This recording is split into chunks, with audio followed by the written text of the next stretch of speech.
আমরা এখন বন্দে ভারতে উঠেছি, ই ক্লাস, এক্সিকিউটিভ ক্লাস। এখানে আদার সিস্টেম, প্রত্যেকটা দরজায় সেগুলো পড়ানো যায়। কেমন ফিলিংস বলো? আজকে পুরী যাচ্ছি, অনেক পরে টিকিট কাটা হয়েছে, তাই জন্য হাওড়া পুরী বন্দে ভারত এক্সপ্রেসে যাচ্ছি। এটা এক্সিকিউটিভ ক্লাস E2 জোরে সিট পড়েছে। জোরে শোনা যাচ্ছে? হ্যাঁ, থেকে জোরে বলা যাচ্ছে না।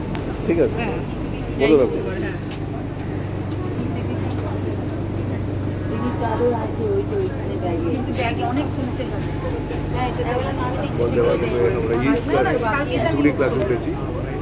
এটা একটু স্পেশাল, এই সিটটাকে পুরো ঘোরানো যায়, উল্টে করে ঘোরানো দিয়ে যায়। অন্যান্য জায়গা থেকে একটু আলাদা, পিপলস অফ এটাও একটু ডিফারেন্স। সুতরাং মানুষের মানসিকতা একটু অন্যরকম।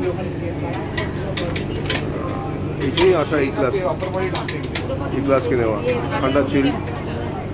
বন্দে ভারতের ক্লাসটাই অন্যরকম, আরও দেখা যাবে যেতে যেতে, আরও ভিডিও হবে। হ্যাঁ, লোকজনের আমাদের লাগেজ ভেতর দিকে ঢুকিয়ে দিয়েছি, কারণ এত বড় পাহাড়টাকে তোলার শুধু শক্তি আমার ছিল না, সেই জন্য তুলতে পারিনি। এই আপাতত থাকলো, পরে আবার ভিডিও হবে, ছোট্ট ভিডিও এটা। পুরী কখন পৌঁছচ্ছে? পুরী 12:30 পুরীতে টাইম আছে। 6:10 ডিপার্চার আছে, অ্যারাইভেল 12:30, 12:35। তো হঠাৎ পুরী জগন্নাথ দেবের কাছে যাওয়া, জগন্নাথজির জন্য যাওয়া, ওনাকে দর্শন করতে যাওয়া।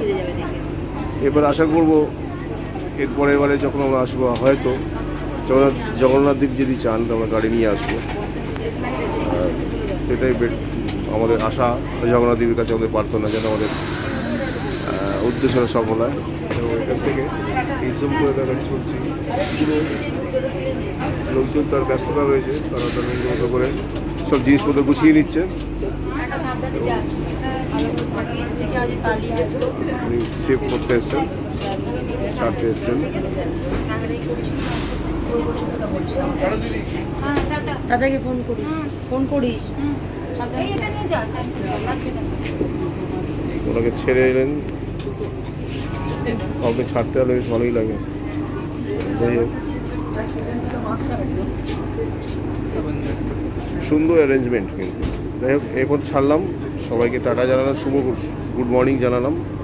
গুড মর্নিং জানিয়ে জয় জগন্নাথ বলে আপাতত ভিডিও ক্লোজ করলাম।